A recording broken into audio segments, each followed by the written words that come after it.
ரேணுகா, எங்க போயிருந்த ரேணுகா? அம்மாவை கேட்டா அம்மாவும் தெரியலன்னு சொல்றாங்க. நீ கோயிலுக்கு போயிருப்பலன்னு நினைச்சேன்.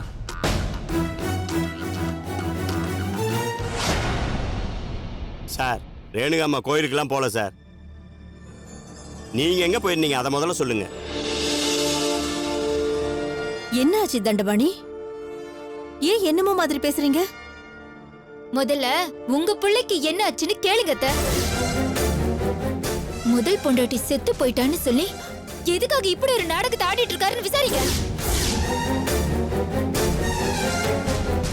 கூட வாழ வேண்டியவளை தனியா கொண்டு போய் குடி வச்சுட்டு 20 லட்சம் 25 லட்சம்னு அவ கேட்கும் போதெல்லாம் பணத்தை அள்ளி கொண்டு போய் கொடுத்துட்டு வீட்டுல மட்டும் அவளோட போட்டோவை மாட்டி எதுக்கு பூ வைக்கிறான்னு எனக்கு இன்னைக்கு தெரிஞ்சாகணும். ரேணுகா, என்னாச்சு உனக்கு? ஏன் இந்த மாதிரிலாம் பேசிட்டு இருக்க? இத நான் கேட்க வேண்டிய கேள்விங்க. நீங்க ஏற்கனவே கல்யாணம் ஆனவரு, உங்க மனைவி இறந்துட்டாங்கன்னு தெரிஞ்சுதான் நான் உங்களை கல்யாணம் பண்ணிக்கிட்டேன். ஆனா இன்னைக்கு அவங்கள நான் பார்த்தேனே. கையில் கையல்னு யார நினைச்சு நீங்க உருகுன்னு உருகுனீங்களோ அவளை நான் கண்ணால பார்த்தேனே. ஊர் உலகத்துல அவள மாதிரி ஒரு பொண்ணு கிடைக்க மாட்டான்னு நீங்க சொன்னீங்க. என் மருமக உத்தமின்னு அத்தை வார்த்தைக்கு வார்த்தை சொல்லிட்டு இருந்தாங்க. ஆனா உத்தமிக்கு எதுக்குங்க 25 லட்சமோ 50 லட்சமோ?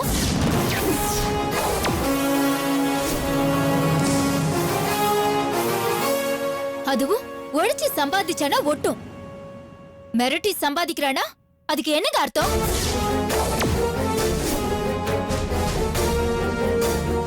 அவ பணம் கேக்குறப்பெல்லாம் நீங்க கொண்டு போய் கொட்டுறதுக்கு எங்க இருந்து உங்களுக்கு பணம் வரும்? ஒரு தடவை கொடுப்பீங்களா? 2 தடவை கொடுப்பீங்களா? 10 தடவை கொடுப்பீங்களா? 100 தடவை கொடுப்பீங்களா? இல்ல சாகர வரைக்கும் கொடுத்துட்டே இருப்பீங்களா? ரேணுகா, என்னம்மா பேசுற நீ? எனக்கு ஒண்ணும் புரியல. நீ யார பார்த்த? கையிலையா? அவ செத்து போயிட்டாமா? நான் சொல்றேனே, ஏன் வார்த்தையில உனக்கு நம்பிக்கை இல்லையா? தப்பா நினைச்சுக்காதீங்கம்மா. ரேணுகா அம்மா ஒன்னும் பொய் சொல்லல. சாரோட முத சம்சாரம் இன்னும் சாகல, அவங்க உயிரோட தான் இருக்காங்க. நாங்க 2 பேரும் இப்ப அவங்கள பார்த்துட்டு தான் வரோம். சார் லட்ச லட்சமா கடன் வாங்கி அவசர செலவுன்னு எடுத்துட்டு போறாரே, அதெல்லாம் எங்க போகுதுன்னு தெரியுமா உங்களுக்கு? அந்த கயல் தாம்மா இவரை மிரட்டி மிரட்டி எல்லா பணத்தையும் வாங்கிட்டு இருக்கா. எதுக்காக இந்த மாதிரி எல்லாம் பண்றேன்னு கேட்டா போய் உன் புருஷனை கேளுன்னு மூஞ்சில அடிச்ச மாதிரி பதில் சொல்றா. அவ உங்க பொண்டாட்டினா அப்ப நான் யாரு?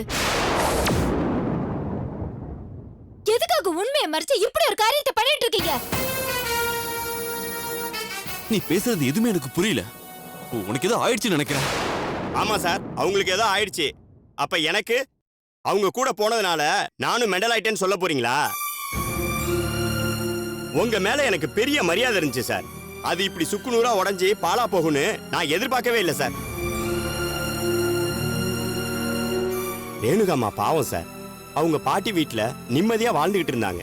அவங்க மனசுல ஆசையை விதைச்சு கல்யாணம் பண்ணிக்க சொல்லி கட்டாயப்படுத்தி தாலி கட்டி வீட்டுல கூட்டிட்டு வந்து வச்சுக்கிட்டு இப்படி ரகசியமா மூத்த சம்சாரத்தை ஒளிச்சு வச்சு வேடிக்கை காட்டுறீங்களே, என்ன சார் மனுஷன் நீங்க? Stop it Thandapani. ஏன் இப்படி உளறீங்க? செத்து போன கயல் இப்படி உயிரோட வருவா? நீங்க யாரையோ பார்த்துட்டு கயல் நினைச்சு பேசிட்டு இருக்கீங்க. ஏய், என்னடா இது? எனக்கு தலையே சுத்துது. அம்மாடி ரேணுகா, இங்க பாருமா. என் புள்ளைய பத்தி எனக்கு நல்லா தெரியும். பொய் சொல்றது, ஏமாத்துறது, பித்தலாட்டம் பண்றது, இதெல்லாம் அவனுக்கு சுட்டு போட்டாலும் வராதுமா. என்ன மன்னிச்சிடுங்க அத்தை. நீங்க இப்ப சொன்ன மூணையும் உங்க புள்ள மனசாட்சியை கழட்டி வச்சுட்டு செஞ்சுட்டு தான் இருக்காரு. இல்லம்மா, அவ சொல்றத நம்பாதீங்க. இத பாரு ரேணுகா, நீ யாரையோ தப்பா பார்த்துட்டு பேசிட்டு இருக்க. முதல்ல என் கூட வாங்க. ஏய் ரேணுகா, நான் சொல்றத கேளு. போதுங்க, நான் பொய் சொல்ல வேண்டிய அவசியம் இல்ல. ஆனா நீங்க சொல்றது பொய் நிரூபிக்க வேண்டிய கட்டாயம் எனக்கு இருக்கு. வாங்க, என் கூட இப்பவே வாங்க. உங்க கையில இருக்கிற இடத்துக்கு நான் உங்களை கூட்டிட்டு போறேன். வாங்க. நான் சொல்றது கேளு ரேணுகா. ரேணுகா, அம்மா, தயவு செஞ்சு உங்க மருமக பொண்ணை தப்பா நினைக்காதீங்க. ரேணுகாமா இடத்துல வேற எந்த பொண்ணாவது இருந்திருந்தா உங்க புள்ள செஞ்சு வச்சிருக்கிற காரியத்துக்கு இந்நேரம் போலீஸுக்கு போயிருப்பாங்க. இவ்வளவு நேரம் நாங்க பேசுனது எதுவும் உங்களுக்கு புரியலன்னு நினைக்கிறேன். நாங்க போய் சொல்லணும்னு உங்களுக்கு தோணுச்சுன்னா ஒரு 1/2 hour வெயிட் பண்ணுங்க. உங்க மூத்த மருமகளையும் சேர்த்து கூட்டிட்டு வந்து சேர்றோம். அப்ப புரியும் உங்க புள்ள என்ன காரியம் பண்ணி வச்சிருக்காருன்னு. தண்டபாணி வாங்க வந்து வட்டி எடுங்க. இவங்க என்ன சொல்றாங்க எனக்கு ஒண்ணுமே புரியலையே. உங்களுக்கு உதவ முடியலன்னு வருத்தமா தான் இருக்கு. ஆனா 2 நாள் பொறுத்துக்குங்களேன், எங்க அண்ணன் வந்துருவாரு. ஒருவேளை அவருக்கு சுந்தரலிங்கத்தை பத்தி தெரிஞ்சிருக்கலாம். சரி, நான் 2 நாள் கழிச்சு வரேன். வாங்க போலாம். வரேங்க.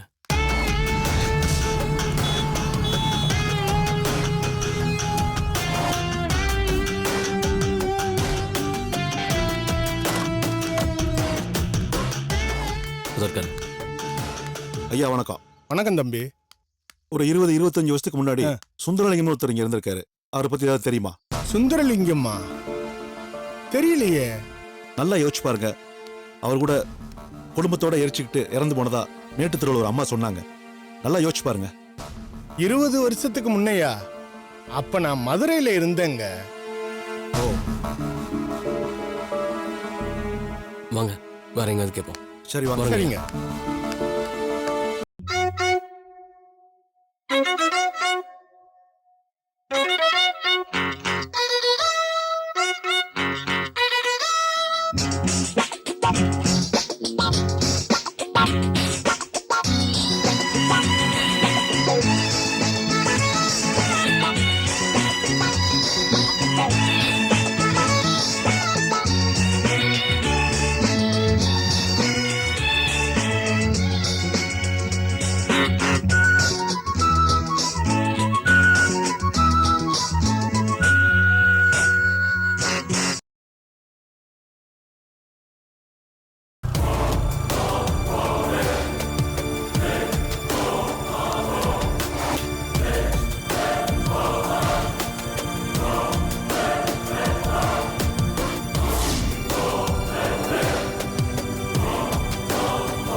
என்னம்மா வீடு பூட்டி இருக்கு? என்ன தண்டபாணி? என்னம்மா நம்ம இப்பதானம்மா பார்த்தோம். அதுக்குள்ள வீட்டை பூட்டி எங்க போயிருப்பா? அதான் எனக்கு ஒண்ணும் புரியல. நீங்க பக்கத்து வீட்டுல விசாரிச்சு பாருங்க. பாத்துட்டு வரேம்மா.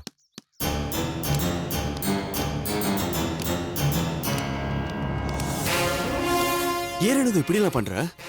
கையில் எப்படி உயிரோட இருக்க முடியும்? அப்படியே இருந்தாலும் நான் எதுக்காக அவளுக்கு பணம் கொடுக்கணும்? பொண்டாட்டிங்கிற உரிமையில சந்தோஷமா அவ என் கூட குடும்பத்தை வந்திருக்க மாட்டாளா? இல்ல, நீங்க போய் சொல்றீங்க. உங்க வாழ்க்கையில ஏதோ மர்மம் மறைஞ்சிருக்கு. நீங்க கையிலுக்கு பணம் கொடுத்ததை நான் பார்த்தேன். பணத்தோட அவ இந்த வீட்டுக்கு தான் வந்தா. அவளை ஃபாலோ பண்ணிக்கிட்டு நானும் தண்டபாணி இந்த வீட்டுக்கு தான் வந்தோம். இன்னைக்கு நீங்க என்ன ஏமாத்தவே முடியாது. அக்கம் பக்கத்தெல்லாம் விசாரிச்சு பார்த்துட்டமா, யாருமே பார்க்கல, தெரியலன்னு சொல்றாங்க. கையல்னு ஒருத்தி உயிரோட இருந்தா தானே தண்டபாணி தெரிஞ்சிருக்கோம். நான் தான் அப்படி யாரும் இல்லைன்னு சொல்றேன்ல. போது நிறுத்துறீங்களா? நீங்க இப்படி ஒரு ஏமாத்துக்காரரா இருப்பீங்கன்னு சத்தியமா நான் எதிர்பார்க்கலங்க. இத பாருங்க, நீங்க புத்திசாலியா இருங்க. அதுக்காக எங்களை முட்டாளாக்க நினைக்காதீங்க. நீங்க கையிலுக்கு பணம் கொடுத்ததை நாங்க பார்த்தோம். அவ பணத்தோட இப்ப கம்பி நீட்டி இருக்கா, அதுதான் உண்மை. இல்ல ரேணுகா, சத்தியமா இதுல ஏதோ விபரீதம் நடந்திருக்க.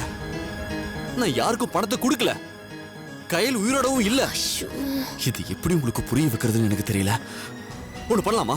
நீங்க 2 பேரும் என் கூட வாங்க. வாங்கன்னு சொல்றேன்ல. நீங்க என்ன கூட்டிட்டு வந்து இங்க நிறுத்துற மாதிரி நானும் உங்களை ஒரு இடத்துக்கு கூட்டிட்டு போறேன். ஆனா இந்த ஏமாற்றம் உனக்கு அங்க இருக்காது ரேணுகா. வா வா, தண்டபாணி வண்டி எடுங்க. தண்டபாணி ஏறுங்க. எடுங்க.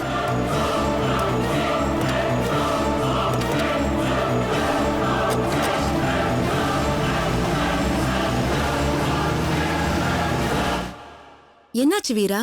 திடீர்னு ஃபோன் பண்ணி உடனே கிளம்பி வான்னு சொன்ன. ஏதாவது முக்கியமான விஷயமா? ஆமா காயத்ரி, போன்ல சொல்ல வேணாம் தான் நேர்ல வர சொன்னேன். இவரு பொன்னியோட அண்ணன், என்னோட மச்சான். வணக்கங்க. போலீஸ் டிபார்ட்மெண்ட்ல இருக்காரு. இவர் மூலமா தான் சுந்தரலிங்கத்தை பத்தி விசாரிச்சோம். சுந்தரலிங்கத்தை பத்தி ஏதாவது தகவல் தெரிஞ்சதா? இந்த ஏரியால இருக்கிற வயசானவங்க அத்தனை பேர்கிட்டயும் அவங்கள பத்தி விசாரிச்சோம். எங்களுக்கு கிடைச்ச தகவல் கொஞ்சம் ஷாக்கா தான் இருக்கு. என்ன சொல்ற வீரா? 20-25 வருஷத்துக்கு முன்னாடி குடும்பத்தோட எரிச்சுக்கிட்டு செத்து போன ஒருத்தரை பத்தி உங்க மாமா வந்து விசாரிச்சுட்டு போனார்ல, அவர் வேற யாரும் இல்ல, உங்க மாமாவோட கூட பிறந்த தம்பி. அவர் பேரு சுந்தரலிங்கம். தம்பியா? ஆமாம்மா, அந்த வீடு கூட அவர் சொந்த வீடு இல்ல. அவர் கல்யாணத்தப்ப அவங்க அத்தை அவருக்கு சீதனமா கொடுத்தது. அதெல்லாம் சரி, அவங்க எதுக்காக குடும்பத்தோட எரிச்சுக்கிட்டு செத்து போணுமா? நானும் 40-45 பேர்கிட்ட விசாரிச்சு பார்த்துட்டேன். அவங்க யாருக்குமே எதுவுமே தெரியலன்றாங்க. என்னதான் அது அப்ப நடந்த சங்கதினா கூட அந்த காலகட்டத்தில் இருந்தவங்களுக்கு ஏதாவது தெரிஞ்சிருக்கணுமே. ஆனா யாருமே எதுவுமே தெரியலன்னு சொல்றாங்க. அப்பப்போ வருவாரு, தங்குவாரு, போவாருன்னு சொல்றாங்களே தவிர சுந்தரலிங்கத்தை பத்தி எதுவுமே யாருக்குமே தெரியல. அது அவங்க மாமியார் வீடாவே கூட இருக்கலாம். எப்பயாவது இந்த மாதிரி வந்து தங்கிட்டு போறவரை பத்தி பெருசா யாருக்கும் தெரிஞ்சதுக்கு நியாயம் இல்ல. ஆனா சூசைட் பண்ணிக்கிட்டது உண்மைனா கண்டிப்பா இது போலீஸ் கேஸ்னு ஏதாவது வந்திருக்குமே. கரெக்ட்மா, நானும் அதை பத்தி தான் சொல்ல வந்தேன். 25 வருஷத்துக்கு முன்னாடி அவர் குடும்பத்தோட எரிச்சுக்கிட்டு செத்தப்போ திருவாசகம்னு ஒரு இன்ஸ்பெக்டர் தான் இதை பத்தி விசாரிச்சிருக்காரு.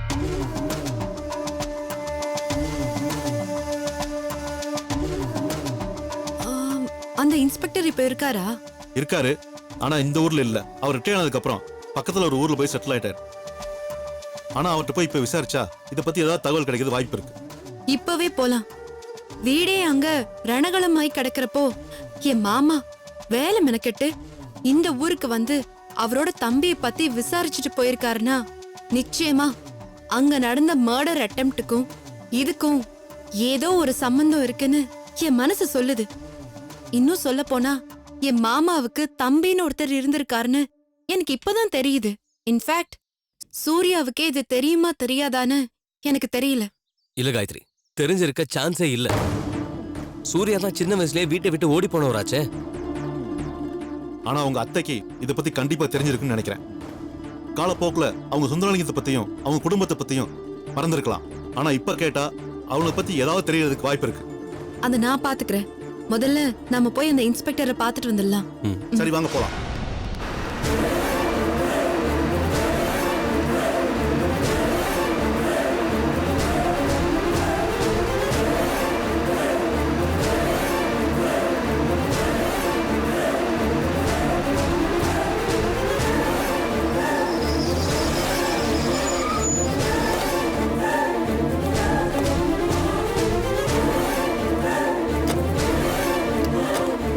வா ரேணுகா, வா.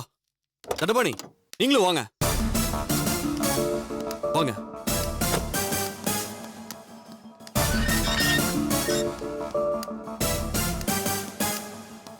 வாங்க சுரேஷ் சார். ஆ. இப்பதானே வந்துட்டு போனீங்க, கடன்லாம் தான் தீர்ந்துருச்சே. சார், நீங்க தப்பா எடுத்துக்கூடாது. இப்ப கொஞ்ச நேரத்துக்கு முன்னாடி நான் கொண்டு வந்து கொடுத்த பணத்தை கொஞ்சம் எடுத்துட்டு வர முடியுமா?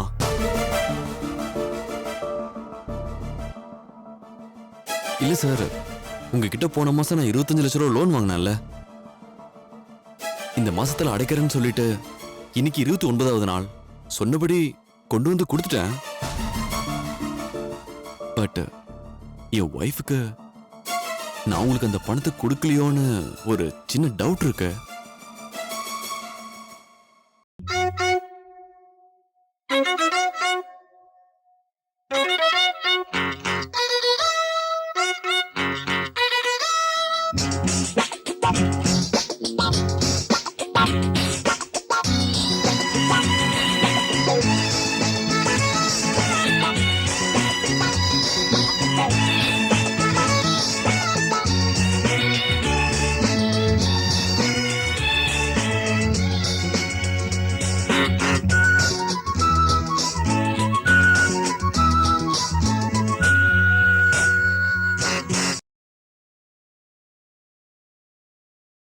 சேச்சே, நீங்க என்னைக்கு சார் சொன்ன வாக்க காப்பாத்தாம விட்டுருக்கீங்க? நீங்க கொடுத்த பணத்தை இன்னும் லாக்கர்ல கூட வைக்கல. அப்படியே தான் இருக்கு.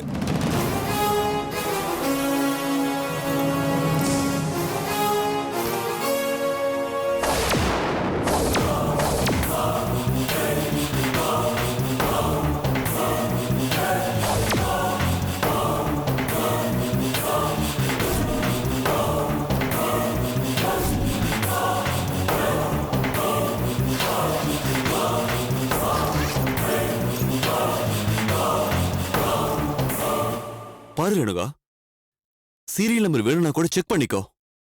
இது எண்ணி பார்த்து 25 லட்சம் ரூபா கரெக்டா இருக்கான்னு நீயே சொல்லு. என்ன ஆச்சு சுரேஷ் சார்? நீங்க நம்ம கிட்ட பணம் வாங்கிட்டு எப்போதும் சொன்னபடி கொடுக்கறது வழக்கம் தானே. இந்த தடவை மட்டும் என்ன ஆச்சு? வேண்டாம் சார், இது என் பர்சனல் ப்ராப்ளம். என் ஒய்ஃப் என்ன நம்புறதுக்கு இந்த ஒரு ஆதாரம் போதும்னு நினைக்கிறேன். Sorry for the trouble. Thanks sir. நீங்க பணத்தை எடுத்து உள்ள வச்சுக்கோங்க. கிளம்பலாமா?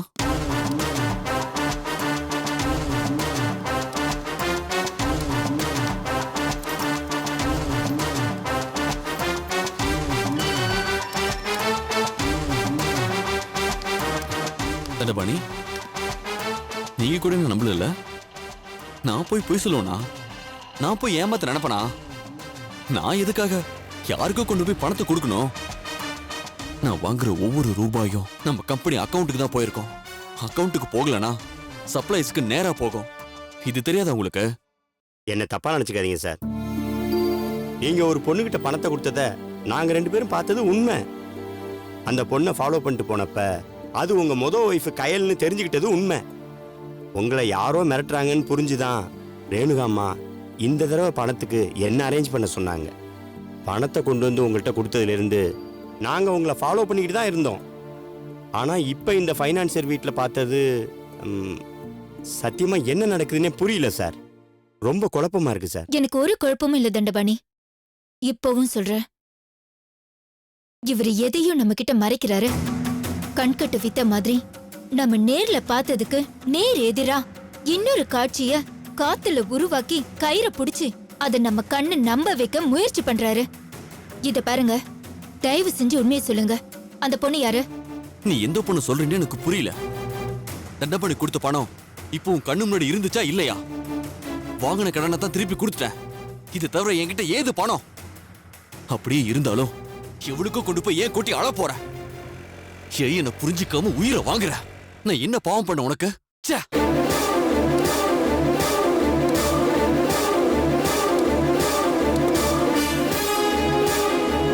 வாங்கம்மா.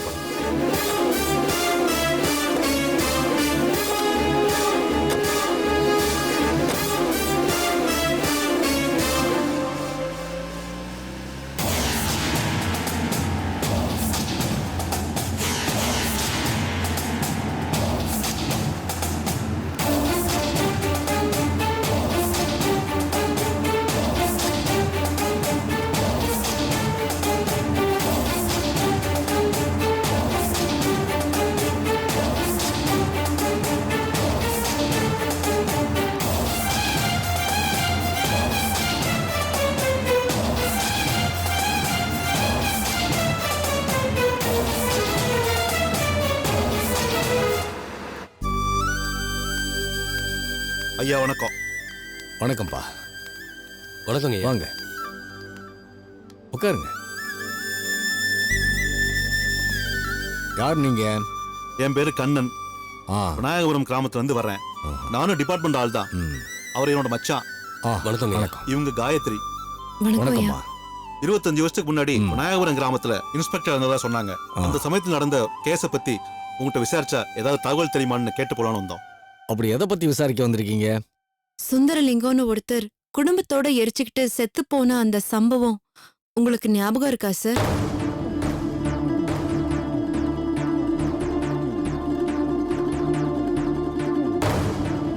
சுந்தரலிங்கமா? ஆமா, நீ யாருமா? நான் அவரோட அண்ணன் தர்மலிங்கத்தோட மருமக சார். இத்தனை வருஷம் கழிச்சு அதை என்னால நம்பவே முடியலம்மா. இப்போ வரைக்கும் நீங்க சொன்ன சுந்தரலிங்கத்தை பத்தியோ அவன் குடும்பத்தோட எரிச்சுக்கிட்டு எல்லாரும் செத்து போனதை பத்தியோ நான் ஒரு தடவை கூட நினைச்சு பார்த்தது இல்லம்மா. ஆனா இப்ப நீங்க கேட்டதுமே எல்லாமே நேத்து நடந்த மாதிரி பளிச்சுன்னு ஞாபகத்துக்கு வருது. அந்த கேஸ நான் தாம்மா விசாரிச்சேன். அப்போ நீங்க தான் சார் எங்களுக்கு உதவி பண்ணணும். சுந்தரலிங்கம் எப்படி செத்து போனாரு? குடும்பத்தோட ஒருத்தர் எரிச்சுக்கிட்டு சாகுறாருன்னா நிச்சயமா அதுக்கு வேற ஏதாவது ஒரு ரீசன் இருந்திருக்கணும். உண்மையிலேயே அது தற்கொலையா இல்ல யாராவது அவரை கொலை பண்ணிருப்பாங்களா? உங்க விசாரணையில உங்களுக்கு என்ன தெரிஞ்சதுன்னு சொல்ல முடியுமா? கொலையெல்லாம் இல்லம்மா.